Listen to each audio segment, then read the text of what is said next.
Hi, I'm Brian. Welcome to Autogefühl and welcome to day 2 of the Geneva Motor Show 2018.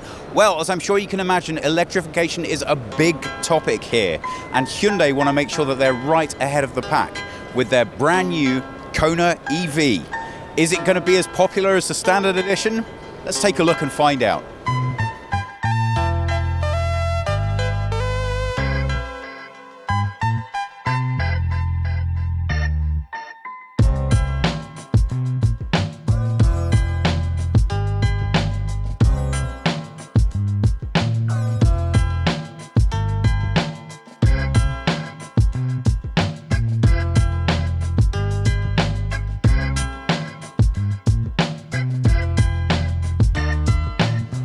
The small SUV is a massive growth market in automotive, as seen by the success last year of Seat Arona. And Hyundai want to make sure that they are leading the advance with their own electric version of their already very popular Kona. Well, obviously they want you to know that it is a little different, a little bit special when compared to the standard car, and we can see that with some of the styling cues here. Now, I think as in common with a lot of electric vehicles, the idea is to make the car a little bit more futuristic in styling and in delivery. And you can see that right here in the grille. Whereas if you look at the standard Kona, really the grille is exactly what you'd expect. This is much more futuristic in terms of styling. It looks very clean, it looks very modern, but you kind of do have to wonder, how's this going to look after a few miles on the road when the dirt starts to build up in it? Could be a bit of a pain to keep clean, but brand new sitting here on the floor, it certainly does look good. As we come slightly higher up with the car, we notice one of the first changes, and that's that this car is actually 15 millimeters higher than the standard. You don't really notice it to look at it in terms of the styling, but it does feel like it has a little bit more presence sitting here than its standard partners. Now, the styling of this car is really very nice indeed. It's no easy thing making your car look modern and futuristic without making it look slightly questionable. If you've watched my earlier review of the Leaf and you've heard about my feelings on the previous version, you'll know exactly what I mean. Basically, the idea is that you have to make the car fresh, new, futuristic, but still be acceptable to look at. A key feature for all electric cars is going to be the charge point, and it's a little bit of a bugbear for me. Again, as I mentioned earlier with the front, I'm really asking myself, how will this be when it is covered in dirt? And because we have the charge point right here, that means you are always going to get to find out when you want to charge your car. And there really is no way of opening this flap without getting whatever's on it all over you. A little bit plasticky in terms of its feeling. I would have liked a bit more solidity in terms of how that feels when you use it. Charge points very easily accessible here. I don't think you can have any problem hooking this up to power at all. Let's see. Now, that could be a little bit nicer to use. I'm doing all of this while imagining I'm standing in the rain somewhere wanting to get home. You can see nice battery level indicator here. That's very handy. And then push to close. So, okay, functional, but I think you're going to get quite messy using it. At some point there must have been a meeting amongst electric car designers where they all agreed their new cars would have piano black on the exterior. I have no idea why you would do that, but at least it's a little bit more subtle and discreet and less all-encompassing than featured on the Leaf. And the contrast between the black and white is nice. It helps keep the car's perspective exactly as you would want it. The styling's modern but not too modern. The contrast between the lighter grey down at the base, the white and the black at the top helps to keep the proportions of the car really tight. It feels dynamic without in any way looking like it's trying to pretend to be something other than it is. And from first glance, I would say it's a really fun exterior. You really want to enjoy this car. It doesn't look like it takes itself too seriously. Hopefully that feeling continues round at the back. Let's go take a look. That clean styling does continue round to the back. Now, the piano black is a lot more noticeable from the rear, and it does create a nice contrast with the white. But again, as with the front, I'm more than a little bit concerned about how this car is going to look once it gets a little bit dirty. It looks great brand new, but I think after you take it for a quick winter drive, maybe it won't look so good. I like the way that these narrow lights have been brought round from the side to accentuate the way that the car flows through to the back. It is a small car, but it still has presence on the road. Again, we can see that slightly elevated lift through the rear section here, which makes it just look like it has a bit more presence than its standard sibling.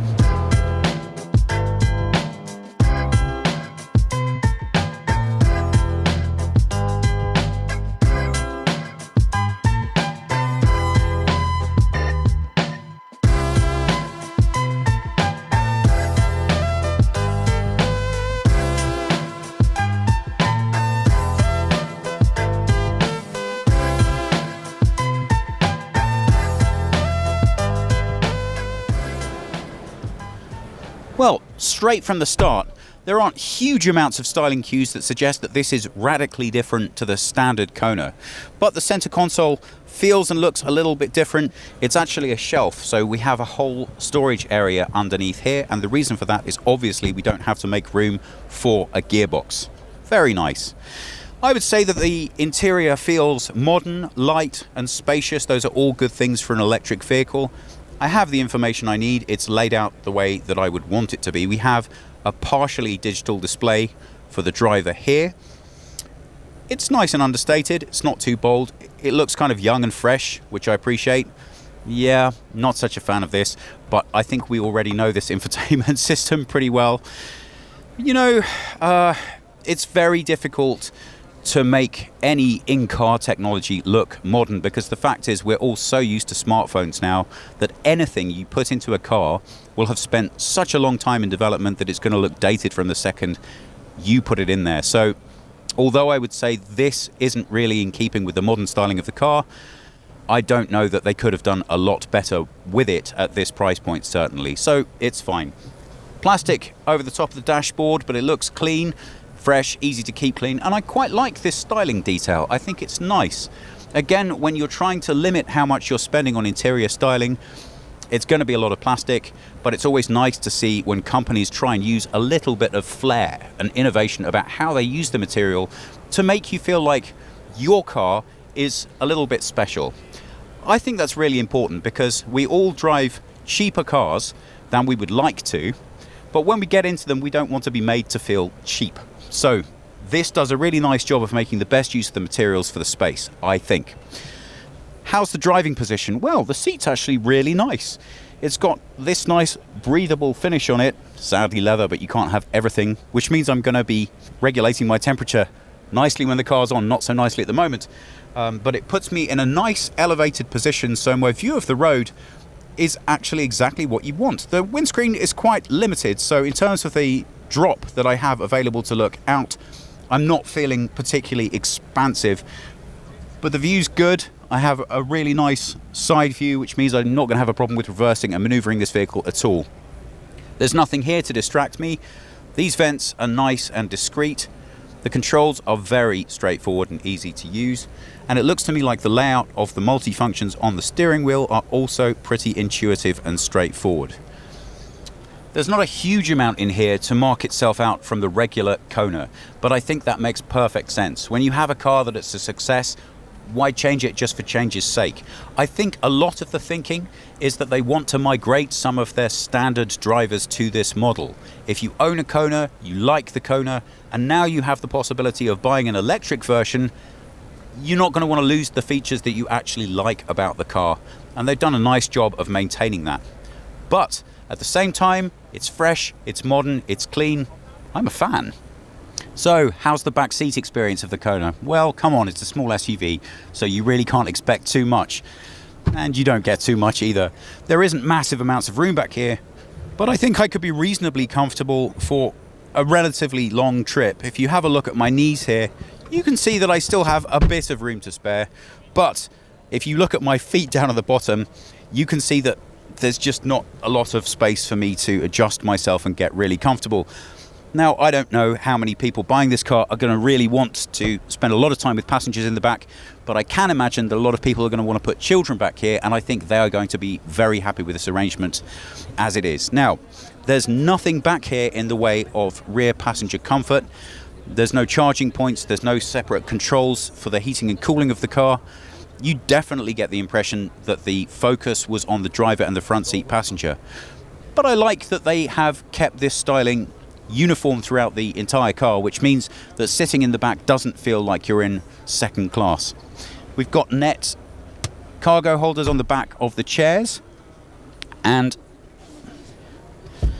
I think that's a bit optimistic. It sort of suggests to you that you will be having passengers for a bit of a longer trip, but that looks good anyway. We've got anchor points for the seats, so I think it's going to be a really great place to put children. For adults, yeah, not so much, but it's really very nice. Boot space is always going to be at a premium in electric vehicles, and the Kona is not going to be any exception to that. Well, that's not the biggest boot in the world. It's 373 litres of load space, but obviously that drops a little bit if you want to make space for the charging cables as well. Let's have a look underneath here. We can see that there's a very tidy, nicely organised place to put bits and pieces. I appreciate that. It's not a lot of room, but it's nice to see that they're trying to make the most of the space there is available. So, clearly you're not going to be able to take this car on holiday with a large amount of suitcases in the back, but you're certainly going to be able to fit your shopping in here, and you're certainly going to be able to fit enough stuff to go away for a nice weekend. So let's take a look and see what's powering this thing. Well, as you can see, we have more than enough space in the engine bay. It's been used very efficiently, and that's probably a good thing because we have some choices here. We don't only have one engine that we can pick from. The available engines that you can go with are going to be a short range one which features a 39 kilowatt battery, and that'll go for about 186 miles on a single charge. If you're going to want something with a little bit more beef to it, you can have the 64 kilowatt version, and that goes for 292 miles per charge. But in my experience, sometimes those mileage estimates are a little bit optimistic. Now, the nice thing about that is that Hyundai have committed to using a more rigorous testing standard. So they say when they produce their figures, they are likely to be much more realistic for real-world users. Well, I think we can hope, and we can certainly try and find out if that is the case. The more powerful will do 0 to 100 kilometers per hour in just 7.6 seconds. So I think that's going to make this really quite a nippy small SUV. Really quite excited to give it a try. One of the drawbacks of new technology is it's very difficult to visualize. We all have an emotional connection with a petrol engine, so we know kind of how it works and how it all sits together. But electric vehicles sometimes feel a little bit like magic because we know they work, but we can't see what's really underneath. Well, Hyundai have done us a big favor because they provided us with a cutaway model so we can actually see how they've applied the technology to this vehicle. And brilliantly, not only that, but they've also handily labeled all of it so we can see exactly what we're looking at. At first glance, it's a little bit amusing because I kind of am imagining lifting up my bonnet and finding nice labels on everything that tell me what's going on. But you can really get the idea of how the power is delivered. It's animated a little bit to show you where the power is going from. As we come round to the side of the vehicle, we can see what that means in terms of how the cables are run throughout the car. Now, it's really important to know how this configuration works. I don't know if you know, but when electric cars first started, a lot of fire services would not touch them because they had no idea where the power cables were, and if you cut through those, obviously that's a big, big problem. So the configuration over the years has become a lot more straightforward, a lot more standardized in order that when we have to get emergency access to vehicles, it's a lot simpler to do. This is a really nice, straightforward layout. You really get the sense that they've maximized their use of space here. This, of course, the battery, and that is why we have the extra height on the vehicle, but it's not taking up nearly as much space as you might imagine, and it's only going to get smaller in the future. Well, that about does it for the Hyundai Kona. What do we think? Well, I have to say one of the things that's really standing out for me this year at the Geneva Motor Show is how impressed I am with the design of these newer electric cars. I'm sure you remember when they first came out, the emphasis was on making them look new, different, original. I don't know if you've ever had the pleasure of driving one of the first editions of the Toyota Prius. Not only is the styling quite odd, but unfortunately because of it, when you want to drive, your rear view is obscured by the bar in the middle. Nissan obviously followed that lead with a slightly odd looking Leaf, but the market's grown up, it's matured, and the result is that we now have electric vehicles that do look stylish, modern, and a little futuristic, but thankfully are embracing more of the concepts of traditional car design. I would say the aim when you're designing a small SUV is to make it look fun. It's not going to be a serious car for off-road, it's not going to be a serious car for speed, it's not going to be a serious car for space. It's supposed to be small and nippy, and everything about the styling of this car says that to me, while still looking very modern and very clean. The big concern with electric cars is always range anxiety. While I'm very impressed with the numbers that they've put up on this car, if they're actually reflective of what the car will actually achieve, and anyone who owns a MacBook Air and tried to get 12 hours out of its battery will know exactly what I'm talking about, then I will be very, very happy with this car. The drive should be nice and fast and nippy. The bigger battery is going to provide what you need for that.